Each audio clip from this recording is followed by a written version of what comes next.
Hey everyone, I'm Angela Fazio. My partner in crime, Kristen, couldn't make it today, but you're watching Moms in Real Estate spinoff Girl Educate Yourself. And today's guest is Amber Krisky. She's from Portland, Oregon. I'm super proud to have her on the show. She's going to be talking about a very important topic for women, and it's centered around being in abusive relationships. She's got 6 kids. She kills it in real estate. She does it all by herself. So you are just going to love her message. Welcome, Amber. I'm so excited to have you on the show. Tell us a little bit about yourself. Hi, I'm super excited to be on the show. Thank you for inviting me. A little bit about myself. I was in a abusive marriage for about 20 years. Didn't realize it was abusive until about 16 years into it, just because I thought that it was like, oh, it's only abusive if you have a black eye. And that's not the case. Anyway, and I have 6 kids, live in Portland. In my spare time, which isn't much, I'm a runner. That's how I keep my sanity. But yeah, I have a lot to say. So I'm super appreciative of the time that you're giving me today to talk about this really important subject. This is important. This is important because I know myself and many other women will deny a situation that they're in.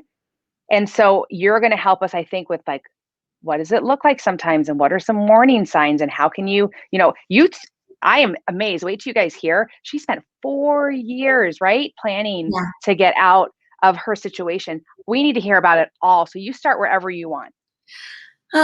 Yeah, so I think it with me, and again, I'm not a counselor, I'm not an advisor, I'm just talking about my own experience. But with me, it started, when I was growing up. I had amazing parents, but just it kind of it was hard because I was used to a certain dynamic in my family. And so then I met my husband to be when I was 20, and he was a lot older than me when he was 32, and he'd been married before. And I was just naive. There were a lot of red flags that I should have seen when I was 20, but I was 20. Like, who sees those? And it was in the 90s too. So a lot of this wasn't really talked about. It was more physical abuse and not any of the other types. And so, got married, had kids right away. We were a pretty religious family. I grew up very religious. So the whole, dynamic there was forgive, forgive, forgive, and families are forever. And that was really hard. It was really hard to try to reconcile what I was learning at church versus what I knew to be right. So basically, fast forward 16 years. So had a bunch of kids, twins thrown in there. And then about at year 16, I started getting super depressed. Couldn't figure out why. Suicidal. It was really scary. And then actually went to go see an LDS social services person. And then I just kind of emotionally vomited, kind of told her everything that was going on in my life. And I had never shared that with anybody, besides just snippets to friends, but not a whole picture at all. And her jaw just dropped. And she was like, Amber, you're in an abusive marriage. And I was like, what? That's not me. Like, I've got a great marriage. I don't have a black eye. And she pointed out, she basically gave me a piece of paper. And this is something that I shared with you, Angela, that's basically the Duluth model.org. Should I pull it up, Amber? So people can see it? Pull it up? Yeah. I will.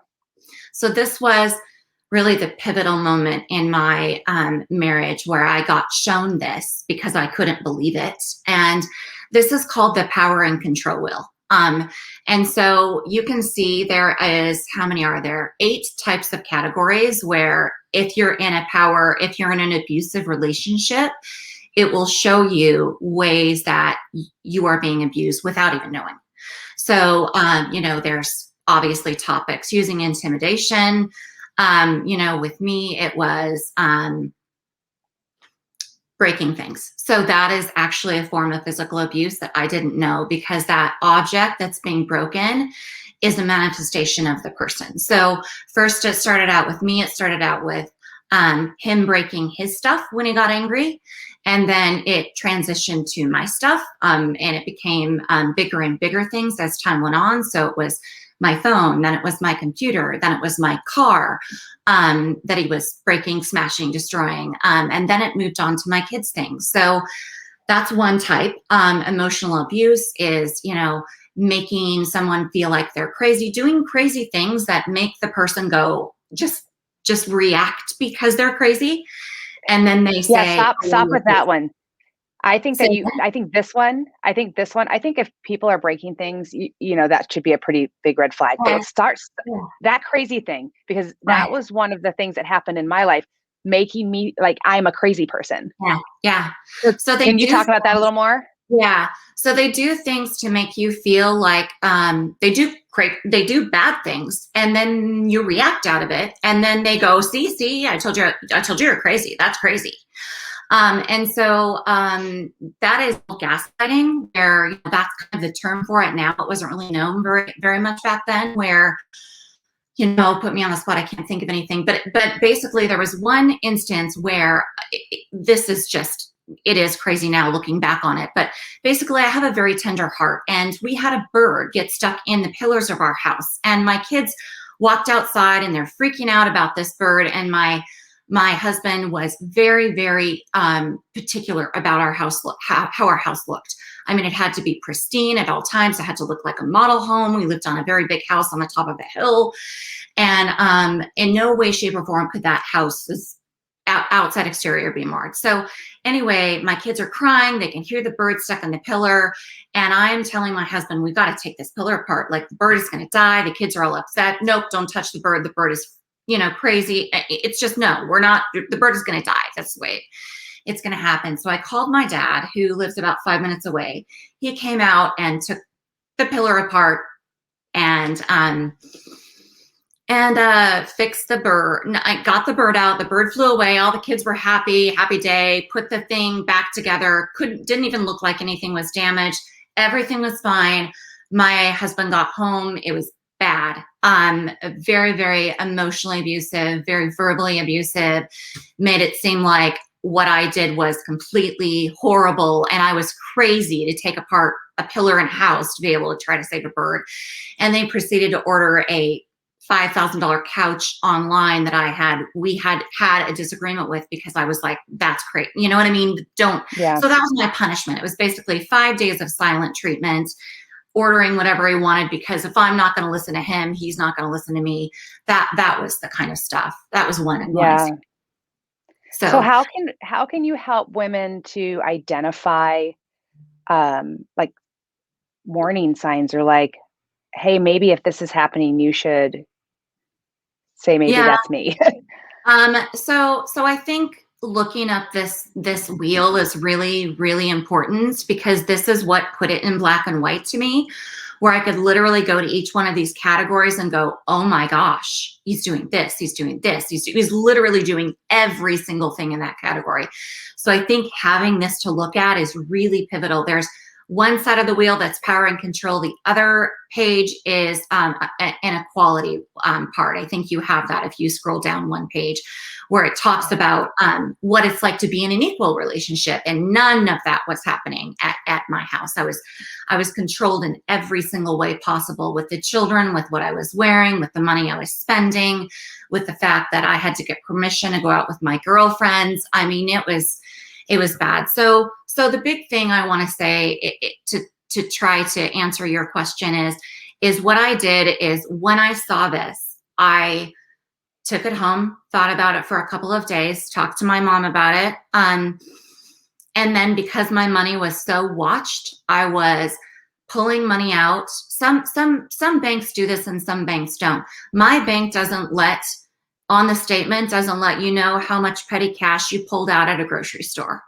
So that's what I started doing. I started pulling $20 out at a time at a grocery store, found a friend who knew a very powerful attorney in Portland, because I knew the second that I decided to make this, it was going to be World War III. So I had to have an attorney that I knew would represent me well. And so I pulled out $20 at a time until I got to the $650 that it cost me to have a consultation with him. And that took me months to save up. I also sold some things on Craigslist, did it very secretly, paid him in cash. and then just met with my lawyer, because that's one of my things I wanted to talk about is knowledge is power. So when you're in an abusive relationship and you talk about leaving or you talk about divorcing, they will threaten everything.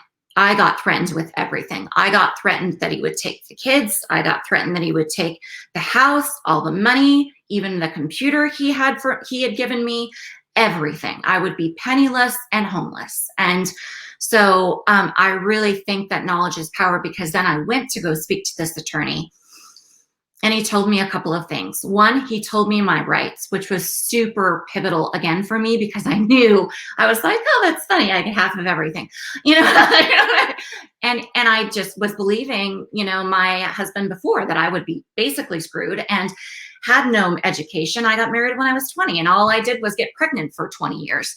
And so I was a stay-at-home mom and had no job. So that was really important. The other thing he told me was to trust my gut and to keep my antenna up, because at that point I wasn't willing to leave. I wanted to give our marriage more time. I wanted to give it another chance. And he just said to me, guys like him don't change. And so if you're going to stay, that's fine, but plan, be smart, and keep your antenna up. And that's what I did. So he also told me to start documenting. So because of the things I had told him, he's like, I'm telling you, you'll be back here in a year, 4 years, whatever, but be smart. So I started documenting things. I started taking pictures. I started taking videos. I started writing down the things he said and did to the kids all of the time. I kept a huge document that I saved in a very secret place, not even on my phone. I kept all of my images on Dropbox and an account that my mother paid for. All of these things were very secret because I couldn't have anything on my phone. So that's what I started doing, was started planning. And then I trusted someone, one person. I let my mom know that I was thinking about this. And then, so that's what happened. I planned for leaving. I started saving up little money at a time in a hidden account. I had a burner phone where I slowly talked to a lawyer and slowly talked to my girlfriends about things. I started noticing, probably I would say a year before I fell for divorce, I had it. And I decided to tell him I was done. I wasn't doing this anymore. And so he promised, oh my gosh, I'm so sorry. I know it's horrible. I'm bad. I need to change. I promise I'll change. It was about a 3-month cycle with him where he would do something really crazy, very abusive. And I'd be like, I'm done. And then he would change, but only for a couple of months at a time before something else happened. So anyway, he's like, I'll get us a marriage counselor. And I promise I won't do all these things. So I went to a marriage counselor, and the marriage counselor said to him, you are lucky you have a wife with the stuff you're doing. Like, you are lucky she's even sitting here. And so we signed a contract of all the things he wasn't supposed to be doing. And it was big. It was exhaustive. It was like, you can't accuse me of cheating, because if someone is abusive, what a woman does is she doesn't want anything to do with them. She doesn't want to have any intimacy. She doesn't want to, you know what I mean? None of that, all of that goes away. It's not because they're cheating. It's because I can't stand your hands on me because of what you're doing. And so, you know what?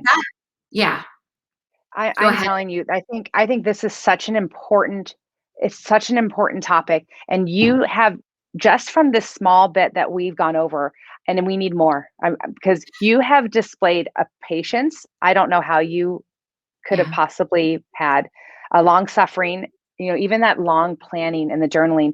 I think we need to go through some more examples. So will you allow me to do a part 2 with you? Yeah. We need more of this. So you guys, this is important. I know that some of you are listening to this only. And so if you want a copy of that abuse wheel, all you have to do is go on Moms in Real Estate and DM me, and I'll get you a copy of that. But Amber, let's do a part 2 because we are out of time. All right. Stay tuned next week and you're going to hear the rest of it. Thank you guys for listening.